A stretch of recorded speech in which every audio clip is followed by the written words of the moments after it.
Well, I was born in Toronto. I've been born and brought up over here, but my family's from an Indian background. So a lot of my life had to do with, I guess, a mix of Canadian culture as well as at home the Indian side of things. So I grew up knowing my culture, knowing my language, and knowing the religion of my parents very well. I grew up in the temple, and I would always go to summer camps and Sunday school, and always going to prayers and so on and so forth. So I went through a lot of, like, I guess, culturalization in both the culture of my parents and the culture that I was growing up in at school. I went to high school over here. I was a pretty studious person, but I also had my fun on the side, and I was really into music. I used to play guitar. I played for 11 years, and so that was my life, I guess, before.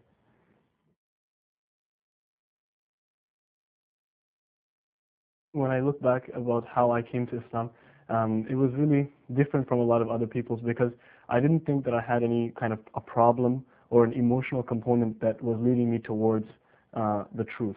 From since I was young, I just didn't feel right in in the religion of my parents, although I had been brought up in it. And actually, at one point in time, I was a very ardent defender of it, and I was almost staunch, you could say. But that staunchness was like a shell, it was very hollow, and it was only because I was trying to defend myself in a place where I guess people would attack that faith a lot for different aspects. And I just never got down with the idea of the many gods or the idol worship. It just didn't fit right with me.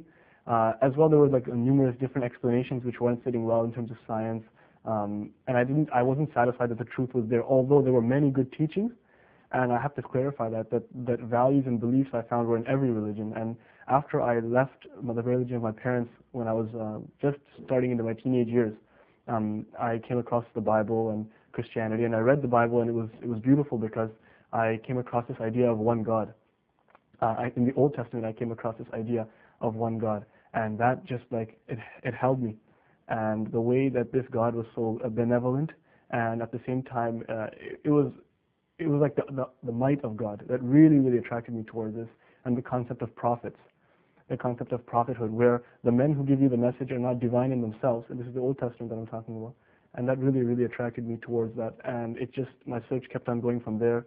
I went into the New Testament, read that, and again I was really happy with the values that I had found, and I had fallen in love with the character of Jesus, but at the same time I just couldn't accept it into my heart. It didn't fit for me, and that's when I started to kind of cast off all religion, and I became atheist for a point in time.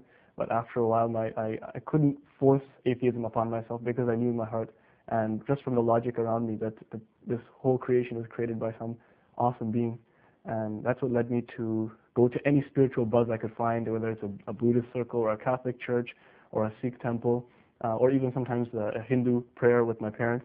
The only religion I never actually bothered to look into was Islam. Like, my parents are from India and from a Muslim city in India, so we always grew up knowing about Islam, although not the beliefs itself, but the lifestyle of a Muslim, the Islamic culture.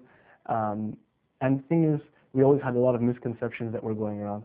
And so whenever I grew up in Islam, it was always centered around certain misconceptions, like misconceptions such as terrorism or the rights of women. These were always issues that always held me back from wanting to even look into the religion. And a lot of my friends in high school, actually some of my best friends in high school, were Muslims, although they weren't practicing at that time. And I never got the message of Islam through their actions because we were doing the same things. And it's only once that I came into university and I found that it was a place where you could, I guess, open up your ideas a little bit more, question yourself and question those around you.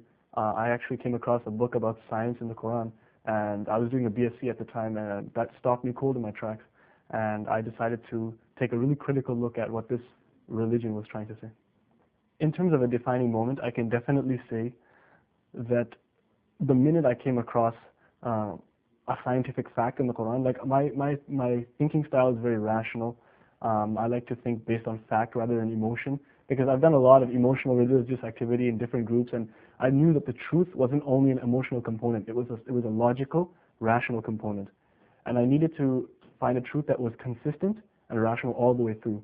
And when I came across, I guess, reading books about science in the Quran, that's what started to propel me towards finding out about the religion, but definitely the defining moment was the day I took my declaration of faith, the Shahada.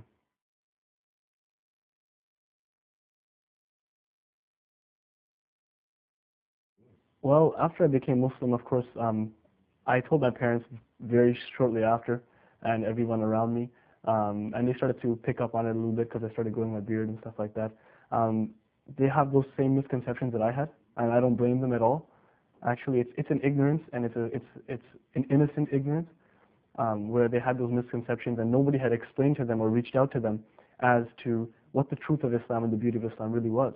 So when my family reacted slightly negatively towards me, I knew it was just their emotional reaction, and it was them not understanding that I had become a better person and why I made this change. When I became a Muslim, there was no real support network or a social web to kind of guide the new Muslims into their religion. And there wasn't a big machine to propagate the truth about the religion.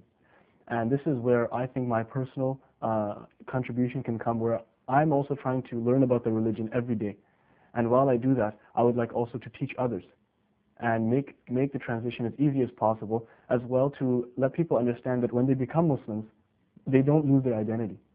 They're still who they are. They still have their interests and their likes and their dislikes. And I would like to make it easy for their families to let them know that that person is still them. That's still their son or their daughter or their brother and their sister. And that the only thing that's changed is their outlook. They've just come in touch with a greater reality. I think the biggest thing that Islam has done for me, first of all, is to give me a satisfaction in my heart that I understand why I'm here and why this universe was created. So I feel at sync with nature itself around me. I feel in sync with every human being and all of nature, even inanimate, animate objects. It's beautiful. It's a beautiful feeling to wake up every morning, to think about God, and to have your mind blown every morning at the miracles that He's given to us as well. I think that I've developed a respect for every single human being, animal, you name it. It's just taught me that Islam is a system of rights in many ways, and I've learned to respect my parents more, respect my neighbors more, respect people from other faiths and other cultures more, and I think that that kind of respect is needed, especially in a world today where we have to heal a lot of wounds from the past.